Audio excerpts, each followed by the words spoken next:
Lagi katakan shalom. Senang sekali bisa beribadah minggu bersama-sama dengan Bapak Ibu, saudara sekalian di minggu yang ketiga di tahun yang baru, tahun 2022. Dan sepanjang bulan Januari ini, seluruh gereja Mawar Sharon kita mengangkat tema khotbah yang sama. Meskipun mungkin khotbah di dalamnya bisa berbeda-beda. Tetapi yang kita bahas, yang kita angkat adalah mengadopsi visi kerajaan sorga di dalam hidup kita. Betapa pentingnya kita berbicara mengenai visi, apalagi kita memulai tahun yang baru. Visi menjadi sebuah alasan. Alasan mengapa atau why. Dan alasan mengapa atau why ini begitu penting di dalam perjalanan hidup kita. Baik kita secara personal, pribadi lepas pribadi, kita perlu tahu visi yang Tuhan taruh dalam hidup kita. Maupun secara korporat, gereja Tuhan. Karena visi menjadi alasan mengapa atau why. Dalam perjalanan hidup kita pasti kita punya kebiasaan kan. Ada orang yang tanya, Pastor Bernard bagaimana ya cara kita supaya kita ini bisa konsisten saat teduh. Bapak Ibu Saudara mau diajarin, mau dengerin khotbah soal saat teduh. Kalau kita tidak mengerti mengapa, pasti tidak akan konsisten. Mungkin seminggu, 2 minggu, sebulan, 2 bulan masih bisa. Tapi mungkin bulan ketiga sudah tidak lagi saat teduh atau mencari wajah Tuhan. Ada orang juga bertanya, Pastor Bernard bagaimana caranya kita bisa merenungkan firman konsisten. Apalagi ini awal tahun, Gereja Mawar Sharon kita memasukkan aplikasi I Love My Bible. Merenungkan Alkitab kita dibantu, dipandu. Kalau Anda punya aplikasi GMS Church dan saya dorong jemaat Tuhan, milikilah aplikasi ini, nanti di dalamnya ada fitur bagaimana merenungkan Alkitab kita setiap hari dipandu. Satu hari satu pasal, yang merasa kurang dosisnya kalau satu pasal boleh ditambahkan sendiri. Tapi orang bertanya kenapa ya? Atau bagaimana caranya kita bisa akhirnya membaca Alkitab itu rutin. Nah kita perlu tahu alasannya dulu, kita perlu tahu mengapanya dulu. Sama juga kalau ada orang bertanya, Pastor Bernard olahraga setiap hari, saya berkata iya. Kenapa sih bisa olahraga konsisten? Ketika kita mengerti alasan atau why atau mengapa, kita pasti akan melakukan segala sesuatu lebih langgeng, lebih konsisten. Dan pada akhirnya kita akan melihat sebuah perubahan yang luar biasa di dalam perjalanan hidup kita.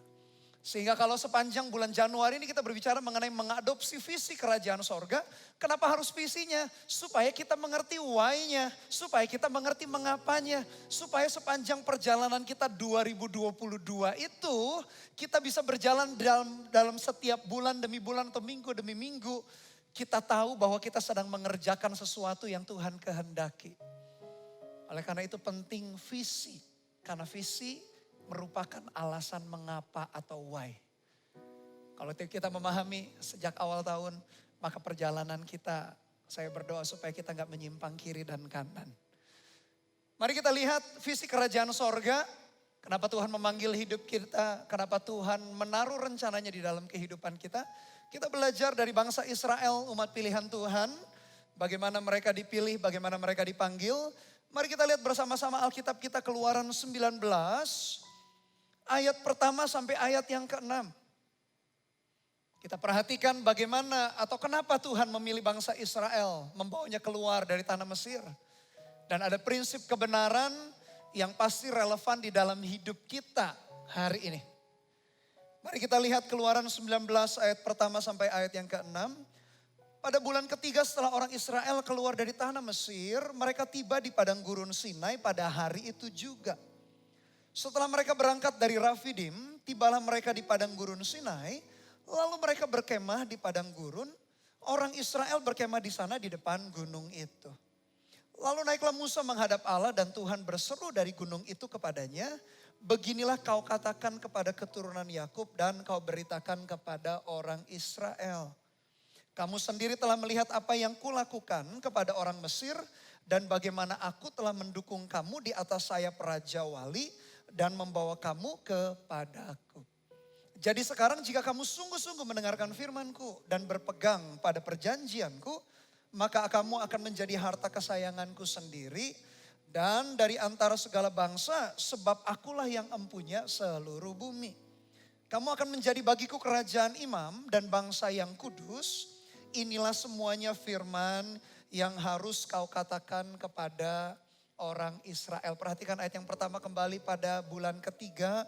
Setelah orang Israel keluar dari tanah Mesir, mereka tiba di padang gurun Sinai pada hari itu juga. Mengapa Tuhan harus membawa bangsa Israel keluar dari Mesir? Ayat-ayat ini bercerita mengenai visinya, why-nya, mengapanya.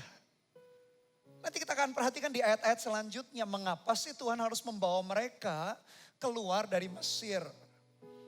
Di Mesir bangsa Israel diperbudak. Di Mesir mereka kerja paksa, meskipun secara kehidupan sehari-hari tercukupi. Nanti sepanjang berjalan di padang gurun mereka komplain. Ketika mereka berhadapan dengan kekurangan air, lalu mereka protes. Di Mesir kami bisa makan dengan enak. Lalu mereka komplain bersungut-sungut. Mereka ingat segala jenis bawang yang ada di Mesir. Mereka ingat segala jenis makanan. Mereka gak kekurangan makanan, minuman sepanjang di Mesir. Meskipun mereka diperbudak.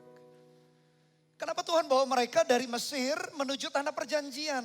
Karena ada visi, ada the greater vision, ada the greater blessing, ada visi yang lebih besar. Ada visi yang lebih besar yang Tuhan taruh di dalam hidup mereka. Dalam hidup kita juga sama. Bukankah perjalanan bangsa Israel dari Mesir menuju tanah perjanjian itu menggambarkan perjalanan rohani kita? Kenapa kita harus lahir baru? Kenapa harus terima Dia sebagai Tuhan dan Juru Selamat?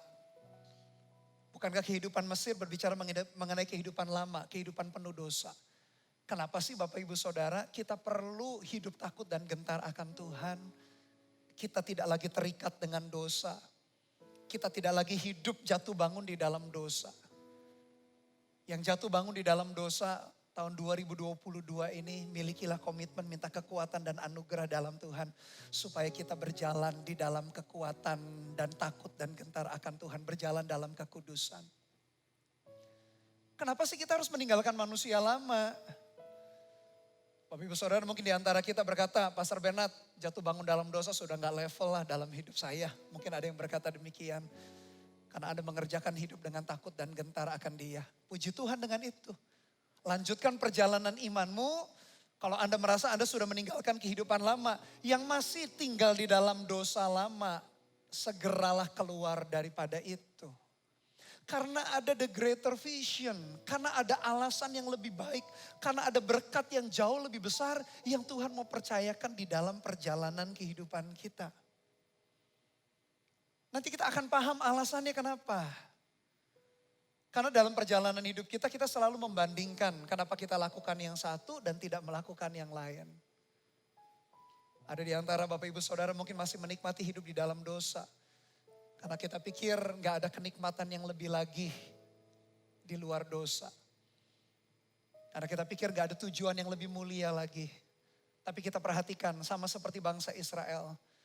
Dibawa oleh Tuhan dari Mesir, diperbudak. Secara makanan sih cukup. Mungkin dalam Bapak Ibu Saudara juga ada di antara kita yang pekerjaannya baik-baik, keluarganya baik-baik, segala sesuatunya tampak kita lihat Tuhan juga menganugerahkan kepada kita segala sesuatu yang baik dan lancar. Puji Tuhan dengan itu kita perlu bersyukur. Tapi jangan berhenti sampai di situ.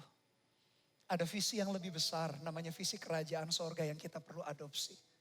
Jadi baik kita yang masih jatuh bangun di dalam dosa, masih struggle. Maupun kita yang hari ini diberkati hidup takut dan gentar akan Tuhan. Jangan berhenti di dalam perjalanan kehidupan kita. Karena tahun 2022 Tuhan mau bekerja di dalam diri kita dan melalui diri kita. Ada visi yang jauh lebih besar yang Tuhan mau taruh di dalam hidup kita.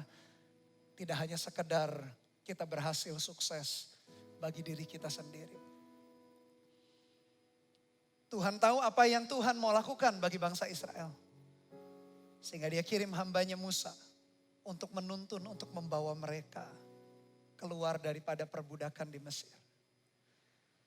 Kita perhatikan ayat yang kedua, setelah mereka berangkat dari Rafidim, tibalah mereka di padang gurun Sinai, lalu mereka berkemah di padang gurun. orang Israel berkemah di sana di depan gunung itu. Di padang gurun ada gunung Sinai, ada dataran yang lebih tinggi. Dan gunung Sinai itu menjadi gunung yang penting bagi orang Israel. Kalau kita trip ke Israel, kita juga ada satu waktu untuk naik ke gunung Sinai, naik gunung. Gunung Sinai begitu istimewa karena di gunung Sinai Musa bertemu dengan Tuhan dalam rupa semak belukar yang menyala tapi tidak terbakar itu. Lalu Tuhan memanggil dia. Di gunung Sinai juga Tuhan memberikan 10 perintah Tuhan. Bahkan setelah zaman mereka, puluhan tahun atau ratusan tahun setelah itu ada Nabi Elia yang sedang bersembunyi. Setelah membunuh 400 Nabi Baal, lalu dia ketakutan oleh ancaman seorang wanita. Dia bersembunyi di gunung, itulah Tuhan berbicara dengan lembut di dalam hatinya. Ketika kita melewati perjalanan kehidupan kita, Bapak Ibu Saudara, kadang kita melewati sebuah fase yang tidak menyenangkan namanya padang gurun. Padang gurun itu kita tahu di situ tidak subur, kalau siang panas sekali, kalau malam dingin sekali. Tidak ada kehidupan yang menggairahkan di padang gurun. Tapi perhatikan di padang gurun itu, tepatnya di Gunung Sinai. Tuhan berbicara kepada Musa. Tuhan menyampaikan isi hatinya kepada Musa untuk disampaikan kepada bangsa Israel atau umat pilihan Tuhan. Kalau kita berjalan di dalam kehidupan lalu kita merasa waktu-waktu ini kita memasuki kondisi yang tidak enak. Kondisi padang gurun. Percayalah Bapak Ibu Saudara, Tuhan itu sekali-kali tidak pernah meninggalkan kita. Dia tidak pernah membiarkan kita. Seperti Elia meskipun setelah zaman itu, setelah zaman Musa, ada Nabi Elia ketika dia lari bersembunyi, bahkan dia ingin mati. Tuhan berbicara di padang gurun itu. Ketika kita menyerah, ketika kita berkata Tuhan kayaknya sudahlah stop saja. Gak ada sesuatu lagi yang kita bisa lakukan. Segala macam cara, usaha sudah kita lakukan. Tapi kayaknya tidak membuahkan hasil. Seolah-olah kita berada di padang gurun. Tapi ingat baik-baik Bapak Ibu Saudara. Di padang gurun pun Tuhan ada. Yang setuju katakan amin. Di padang gurun pun Tuhan berbicara. Di padang gurun pun Tuhan memberikan petunjuk. Di padang gurun pun Tuhan tidak pernah meninggalkan dan membiarkan kita. Itulah yang membuat kita aman. Itulah yang membuat kita yakin bahwa dalam perjalanan hidup meskipun kondisi yang tidak enak yang kita hadapi. Dia Tuhan itu memperhatikan. Dia Tuhan melihat. Dia Tuhan mengenal. Dia Tuhan berbicara. Dan sekali dia berbicara ada sesuatu perubahan di dalam kehidupan kita. Satu firman dia ucapkan sesuatu yang dahsyat, yang luar biasa terjadi di dalam hidup kita. Karena firman Tuhan berkuasa sanggup mengubahkan perjalanan kehidupan kita. Di padang gurun itu, ketika Tuhan sudah menuntun mereka keluar dari Mesir, di padang gurun itu Tuhan menyertai. Apakah kita mengalami padang gurun ini? Baru masuk awal tahun 2022. Mungkin kita merasa juga kering kerontang dalam pekerjaan, dalam keuangan, dalam kerohanian kita mungkin. Padahal kita dengar kesaksian orang lain, mereka bergairah. Mereka mulai melihat seperti Elia menyuruh bujangnya naik ke gunung itu melihat awan sebesar kepalan tangannya. Mungkin buat kita masuk tahun 2022, kita berkata kok sama aja ya. Katanya visinya the year of dreams and visions. Tapi padang gurun yang kita jumpai baru masuk di hari-hari pertama tahun 2022. Tetap padang gurun yang kita jumpai. Di padang gurun Tuhan tetap ada. Dia tetap hadir, dia tetap berbicara, dia tetap memberikan arahan. Dia tetap menuntun, dia tetap mendampingi. Dia tetap berfirman, ku yakin saat kau berfirman. Ku menang saat kau bertindak. Hidupku hanya ditentukan oleh perkataanmu. Ku aman karena kau menjaga, ku kuat karena kau menopang. Hidupku hanya ditentukan oleh kuasa-Mu. Kalau kita melewati padang gurun, Dia tetap ada, dia tetap eksis. Dia tetap berbicara. Asal kita mengerti dan paham, dia gak pernah ninggalkan kita. Jangan putus asa, karena dia sedang menuntun kita. Sama seperti bangsa Israel, diberinya visi yang baru. Alasan why, mengapa kamu harus keluar dari Mesir. Meskipun dalam perjalanan ini mereka bersungut-sungut. Kalau gitu, tahu gitu Tuhan, lebih baik di Mesir. Kami gak kekurangan makanan. Kami gak kekurangan air. Kami sepertinya lebih enak di Mesir meskipun tidak bebas. Kadang kalau kita masuk padang gurun kehidupan, kondisi yang tidak enak, kita ingat.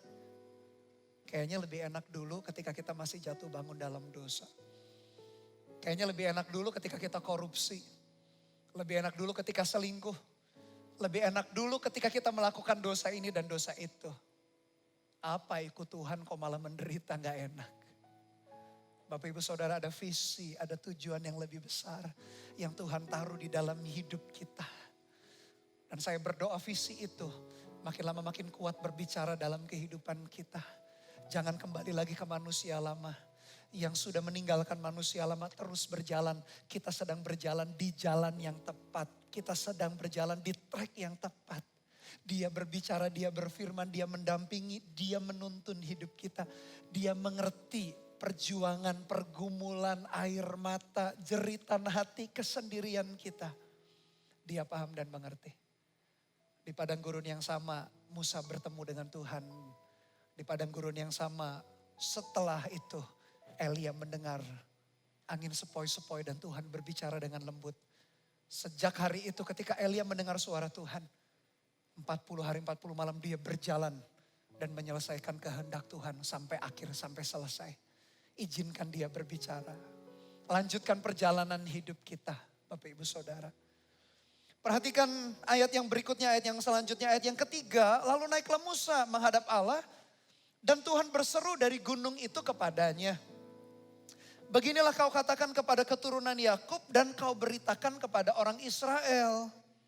Kamu sendiri telah melihat apa yang kulakukan kepada orang Mesir. Dan bagaimana aku telah mendukung kamu di atas, perhatikan, sayap Raja Wali dan membawa kamu kepadaku. Unik sekali Tuhan memakai gambaran sayap Raja Wali. Raja Wali di dalam Alkitab kita menjelaskan soal kekuatan, keperkasaan. Soal kondisi melampaui, kondisi di bawahnya melampaui badai. Kalau Tuhan menggambarkan pribadinya, membawa Israel keluar dari Mesir dengan kekuatan Raja Wali. Tuhan menggambarkan dirinya, kekuatan keperkasaannya seperti Raja Wali. Kalau Tuhan kita mengumpamakan dirinya sebagai Raja Wali, berarti kita anak-anaknya juga seharusnya punya mental dan sikap seperti burung Raja Wali. Naluri Raja Wali menaklukkan kondisi alam, menaklukkan kondisi badai dengan kekuatan sayapnya. Dia membentangkan sayapnya melewati setiap badai. Kalau Tuhan berbicara, aku telah mendukung kamu di atas sayap Raja Wali. Kalau dia menggambarkan dirinya sebagai Raja Wali yang perkasa, yang lincah, yang kuat, yang melampaui setiap badai. Berarti Tuhan pun melihat kita memiliki kekuatan yang sama. Memiliki kecepatan yang sama, memiliki anugerah yang sama. Dia limpahkan itu Bapak Ibu Saudara.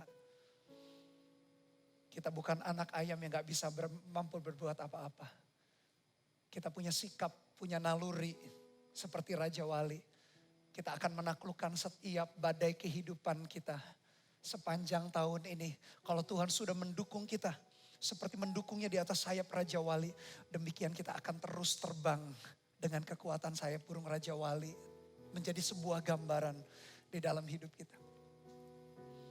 Saya yakin dari satu journey kepada journey yang lain, Tuhan selalu memberikan anugerah kekuatannya dalam hidup kita.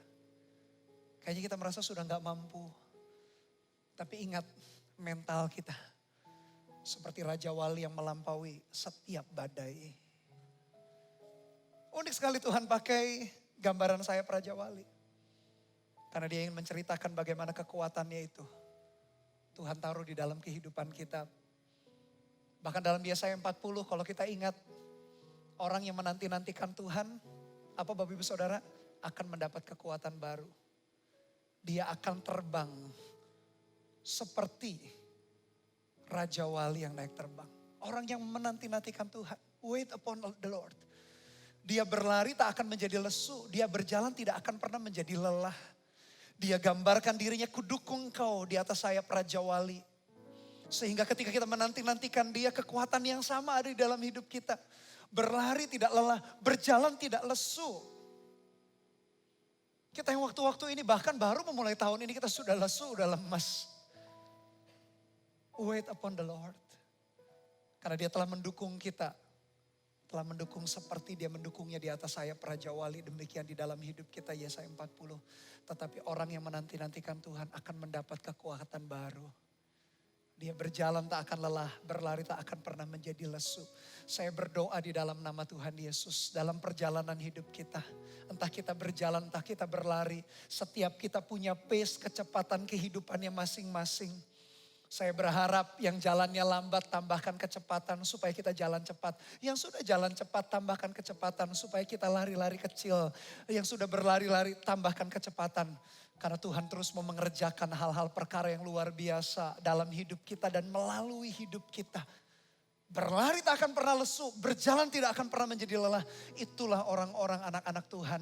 Tuhan merupakan dirinya, dia telah mendukung kita di atas sayap Raja Wali. Biarkan kekuatan dan anugerahnya ada dalam hidup kita. Nah, kita akan melihat ayat yang kelima. Kalau begitu kenapa sih Tuhan bawa bangsa Israel keluar dari Mesir? Kenapa tidak hanya cukup di Mesir saja? Toh Tuhan bisa berkati bangsa Israel kan dimanapun. Ini alasannya ayat yang kelima dan ayat yang keenam. Mari kita lihat bersama-sama. Jadi sekarang jika kamu sungguh-sungguh mendengarkan firmanku dan berpegang pada perjanjianku, maka kamu akan menjadi harta kesayanganku sendiri dari antara segala bangsa, sebab akulah yang empunya seluruh bumi. Ayat yang keenam, kamu akan menjadi bagiku kerajaan imam dan bangsa yang kudus. Inilah semuanya firman yang harus kau katakan kepada orang Israel. Kenapa Tuhan bawa bangsa Israel keluar dari Mesir? Supaya mereka jadi harta kesayangan. Kenapa bangsa Israel dibawa keluar dari bangsa Mesir? Supaya mereka menjadi kerajaan imam. Versi perjanjian yang baru dikatakan kamulah imamat yang rajani. Supaya menjadi bangsa yang kudus. Apa istimewanya sih Pastor Bernard? Kita lihat harta kesayangan. Apakah maksudnya bangsa Israel itu lebih istimewa dibanding bangsa yang lain? Enggak juga. Kalau kita lihat Ulangan 7, mari kita perhatikan ayat 6 sampai ayat yang ke-8. Apakah bangsa Israel lebih spesial daripada yang lain? Enggak. Mari kita lihat penjelasan Musa mengingatkan bangsa Israel yang banyak bersungut-sungut, yang tegar tengkuk itu.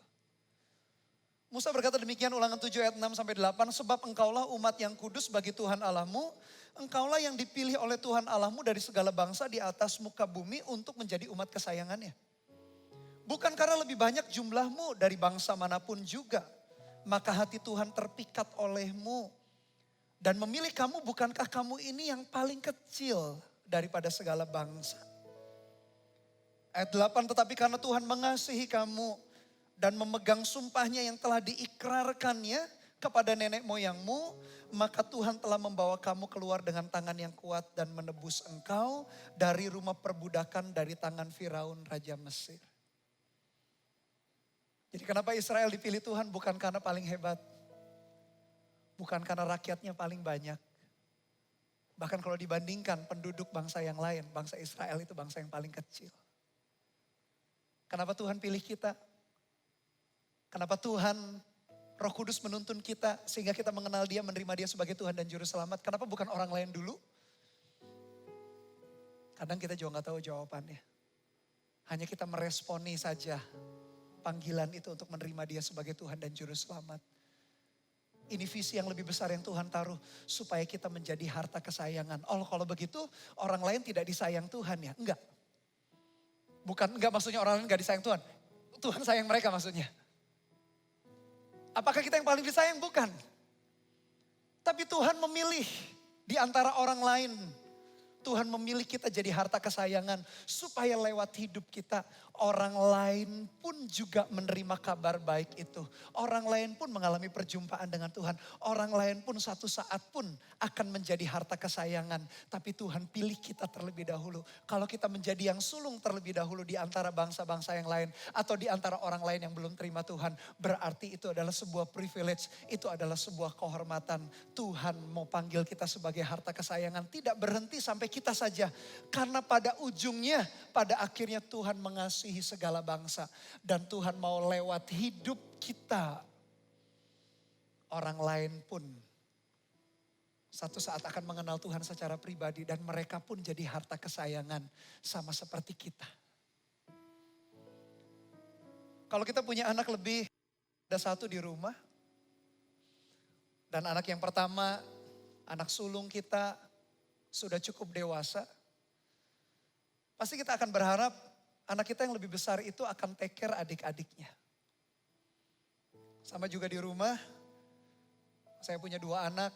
Darren kelas 2 SMP, Claire kelas 4 SD. Darren yang sudah lebih besar itu akan take care adiknya. Kayak begini kami ibadah melayani bersama. Mereka berdua di rumah.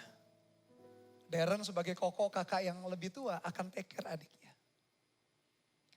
Kalau Tuhan panggil kita sebagai yang sulung dibanding yang lain yang belum terima Tuhan, yang belum sungguh-sungguh ikut Tuhan.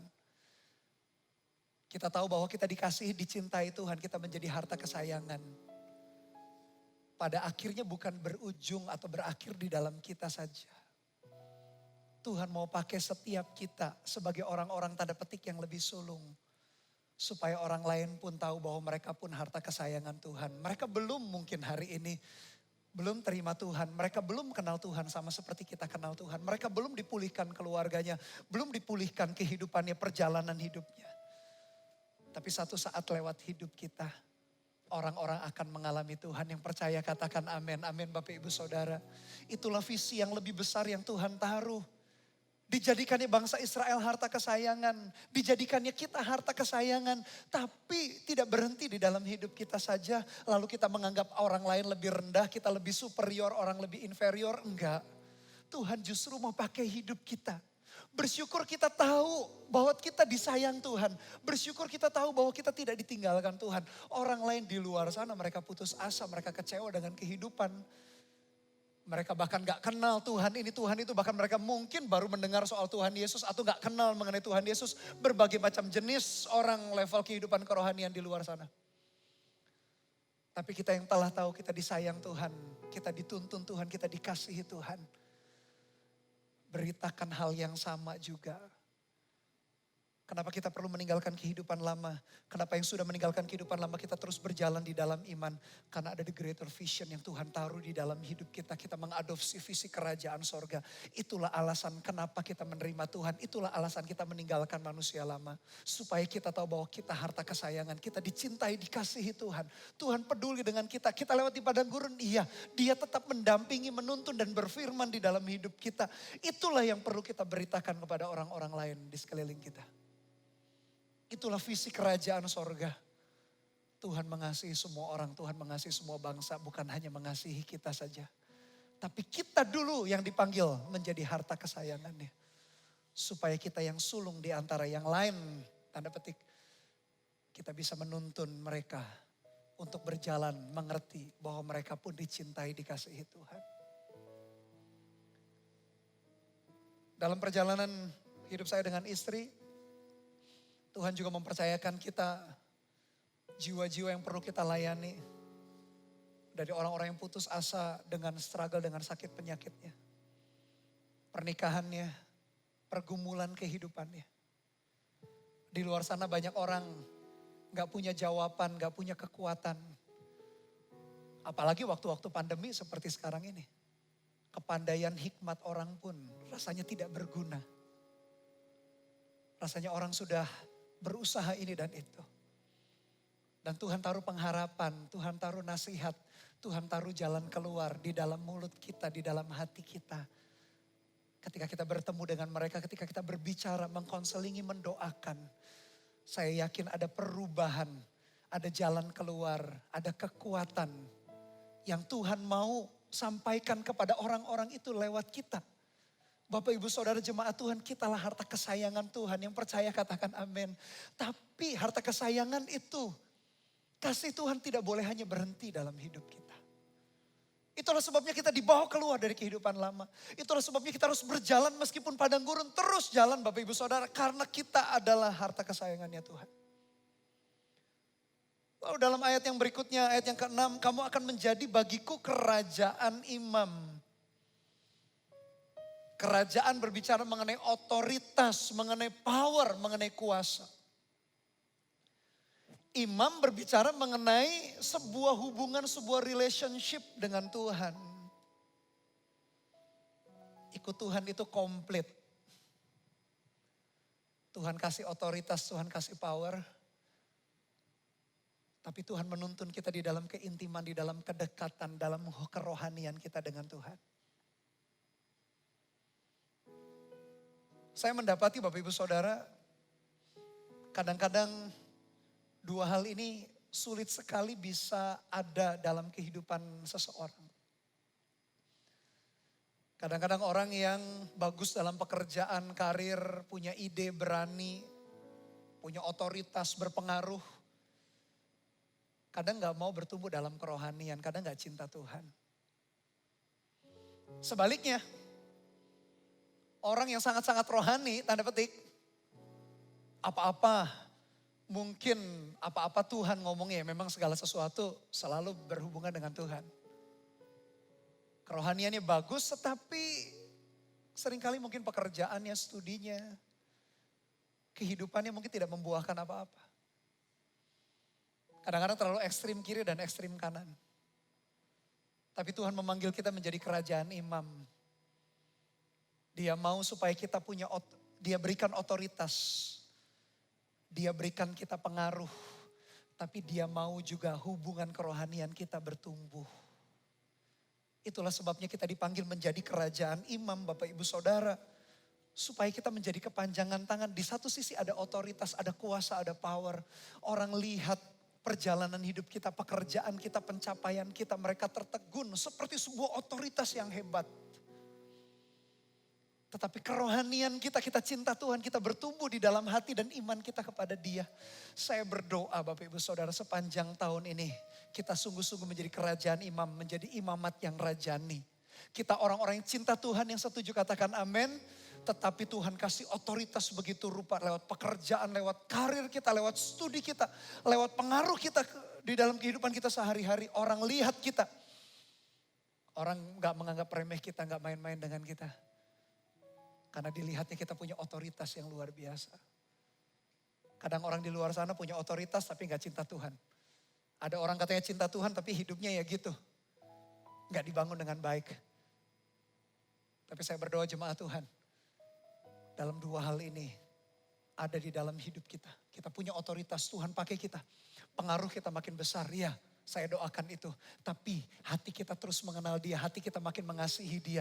Hati kita, iman kita, roh kita terus bertumbuh di dalam pengenalan kita akan Dia. Yang setuju katakan amin.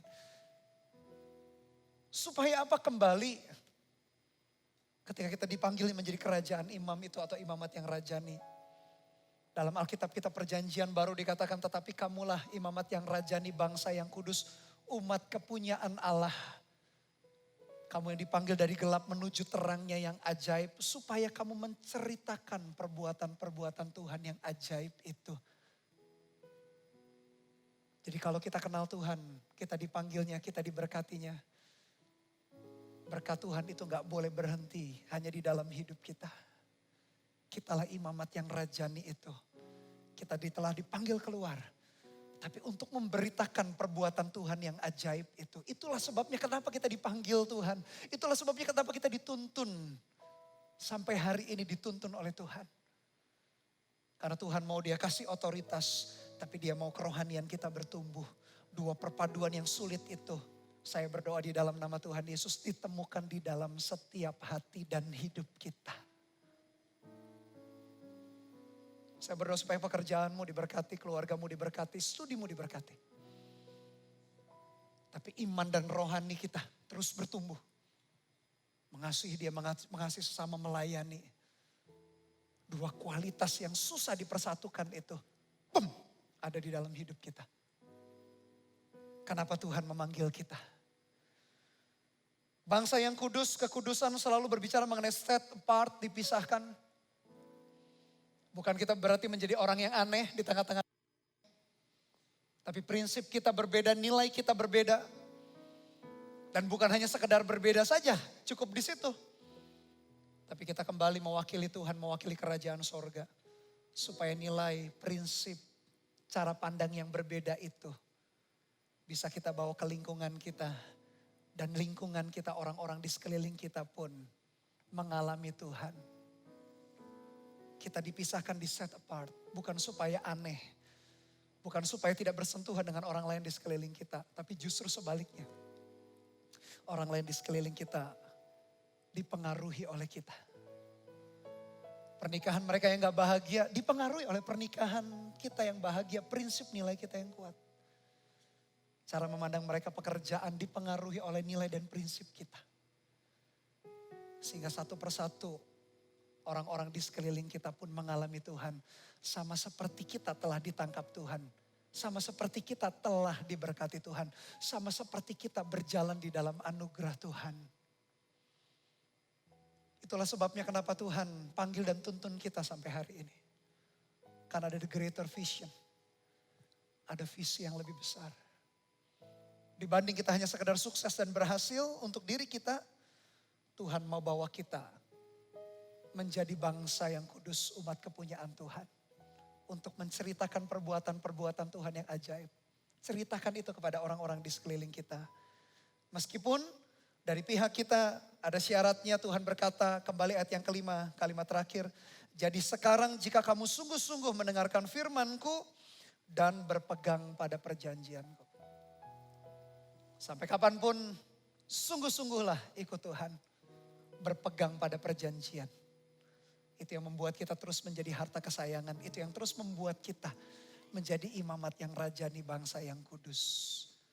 Itulah sebabnya Tuhan panggil kita dari kegelapan. Berjalan di dalam terang. Supaya kita bisa menjadi, memberitakan perbuatan Tuhan yang ajaib. Dan orang-orang di sekeliling kita mengalami Tuhan. Sama seperti kita mengalami Tuhan. Adopsi visi kerajaan sorga yang demikian. Lihat perjalanan kita tahun 2022 tidak akan pernah sama daripada tahun-tahun yang lalu. Amin. Mari kita tundukkan kepala, kita berdoa.